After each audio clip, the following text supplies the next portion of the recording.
तो इसी प्रकार पुण्यात्माओं, परमात्मा धरती पे है, तो आज हमारा कोई जो मानव शरीर प्राप्त है, ये लोहा गर्म है।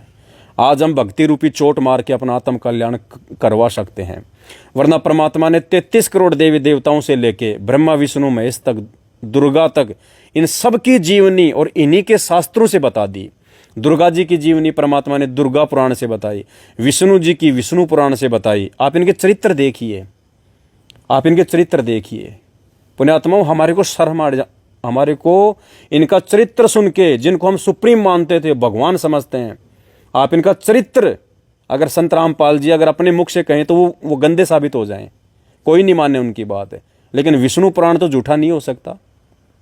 संत रामपाल जी ने तो नहीं लिखा ना, वो तो किसी ऋषि महर्षि ने लिखा ना, जो प्रमाणित है, जिसको पूरा हिंदू समाज जिसको मानता है। क्या लिखा हुआ है?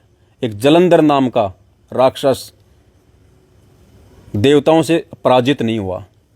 क्यों नहीं हुआ? क्योंकि उसकी जो स्त्री थी वो पतिव्रता थी, तुलसी नाम था उसका, पतिव्रता थी वो।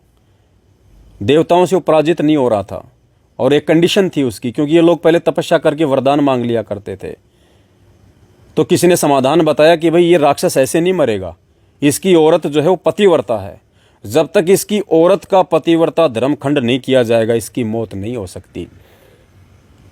जैसे रावण का था, रावण की जब तक नाभि में बाण नहीं मारा जाता, और कौन सा बाण, वो बाण भी रावण के पास था, उस बाण की जानकारी रावण के अलावा केवल मंदोदरी को थी, उसी बाण से उसकी मौत होनी थी। तो इसी प्रकार जो जलंधर नाम का राक्षस था, उसकी मौत उसकी पत्नी के पतिव्रता धर्म में थी। सभी देवताओं ने कहा कि भाई ये काम को कौन कर सकता है, उसके पतिव्रता धर्म को कौन खंडित कर सकता है। भगवान विष्णु जी के पास गए, विष्णु भगवान ने वो बीड़ा उठाया, जलंधर नाम के राक्षस का रूप बनाया, और भगवान विष्णु ने उस औरत के साथ जाके संभोग किया, उसका पतिव्रता धर्म खंडित हुआ, तब वो राक्षस मरा। पुण्यात्माओं, ये देवताओं के काम है। आज यदि हम किसी दूसरे व्यक्ति का स्वांग धारण करके, अंधेरे का फायदा उठा के किसी औरत के साथ में यदि शारीरिक क्रिया कर लें, हमारे को जीने नहीं देगा समाज, हमारे को जेल में डाल दिया जाएगा। और हमारे भगवान ये कुकर्म बड़ी शान से कर रहे हैं, और उन्हीं को हम पूज रहे हैं।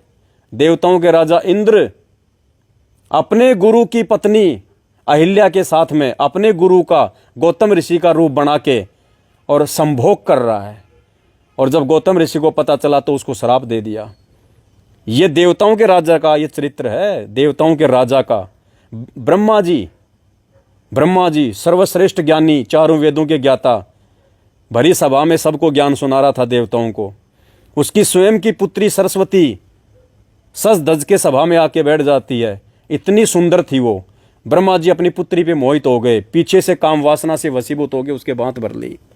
आज अगर कोई बाप अपनी बेटी की अगर इस गंदे नियत से अगर हाथ भी लगा दे, समाज में उसको जीने नहीं दिया जाएगा। हम उस ब्रह्मा जी की पूजा कर रहे हैं। इस भगवान ने आके हमें बताई ये सारी बातें, जीव नहीं बता सकता। अगर जीव की औकात होती बताने की तो सतयुग, त्रेता, द्वापर और ये कलयुग चल रहा है, लाखों करोड़ों ऋषि महात्मा संत मुनि हो गए, किसी ने भी उनका भेद नहीं खोला। क्यों नहीं खोला? क्योंकि जीव इन देवताओं का जो इनसे सुप्रीम है, इनका भेद नहीं खोल सकता। इनका भेद कौन खोल सकता है? जो इनसे सुप्रीम है। अब भगवान आएगा तो कोई सींग लगा के नहीं आएगा। आज हम कह देते हैं कि हमारे गुरुजी भगवान भगवान, कहते हैं तुम्हारे गुरुजी कहाँ से भगवान हो गए? अरे भैया, रामचंद्र जी फिर कहाँ से भगवान हो गए? शंकर जी कहाँ से भगवान हो गए? शंकर जी कैसे हैं? हम शंकर जी को पूजते हैं, हम टीवी में देखते हैं। शंकर जी कैसे हैं? सींग है क्या शंकर जी के? पूंछ लग रही है शंकर जी के? रामचंद्र जी आए तब उनके सींग लगे हुए थे, नाक पे कोई गेंडे की तरह कोई सींग था, कोई पूंछ थी, लंबे लंबे कोई नाखून थे क्या? आप और हमारी तरह थे ना, इंसान थे ना। तो जब वो इंसान रूप में भगवान हो सकते हैं, तो आज भगवान को कौन सी आफत आ गई कि आज वो इंसान रूप में नहीं आ सकता? बताइए। आज हमने अपने घरों में मूर्तियां बना रखी हैं, घरों में हमने फोटो लगा रखी हैं देवी देवताओं की, वो कोई जानवर रूप में है क्या? इंसान रूप में है ना, आप और हमारी तरह। तो आज भगवान क्यों नहीं आ सकता इंसान रूप में? वो इंसान रूप में ही है और इंसान रूप में ही आता है। लेकिन जिस समय वो आता है उस समय लोग उसको मानते नहीं हैं।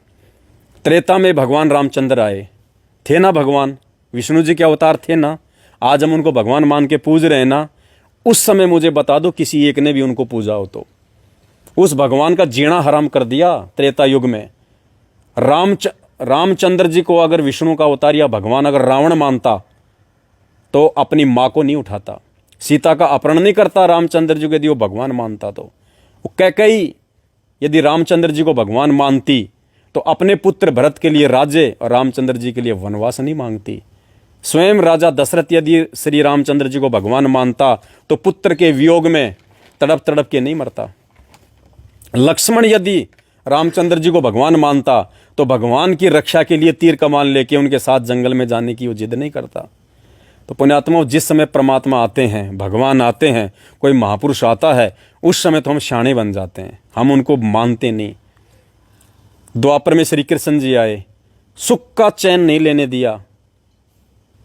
एक घड़ी कभी पूतना मारने आ रही है अपना जहरीला दूध पिला के, कभी काल्यावन 18 करोड़ की सेना लेके मथुरा पे जो है वो चढ़ाई कर रहा है, कभी शिशुपाल मारने आ रहा है, कभी जरासिंध मारने आ रहा है।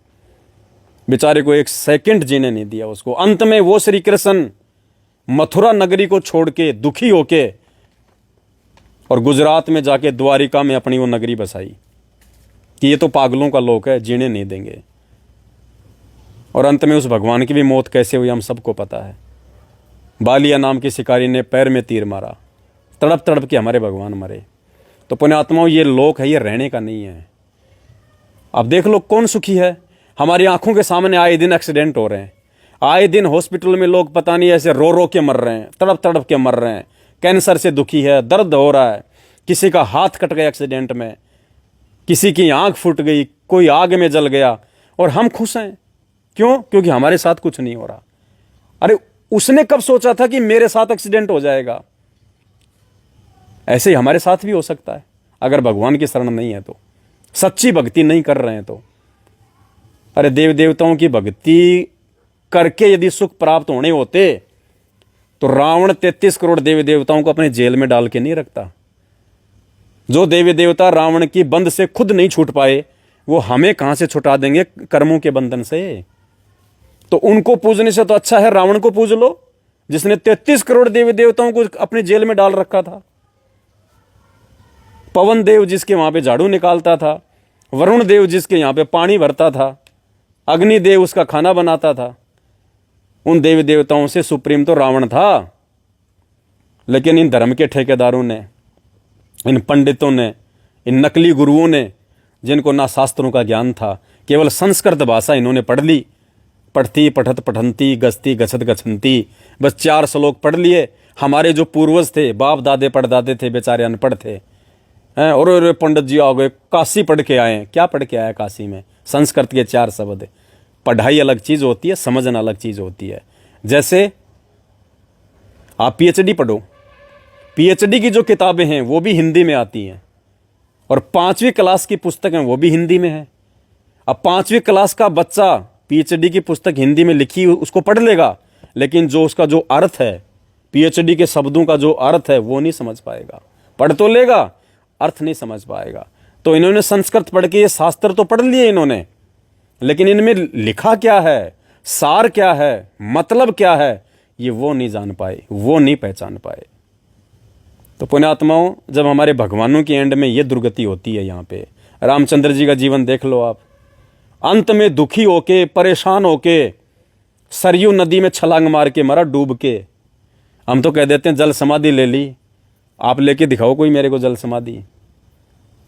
अंत में दुखी होके, क्योंकि सीता जी को धरती माता ने अपनी गोद में संभाल लिया था, और दोनों पुत्र उसके खिलाफ हो गए थे, और हनुमान जी भी उनको छोड़ के चले गए थे, क्योंकि परमात्मा मिल गए थे हनुमान जी को मनिंदर रूप में।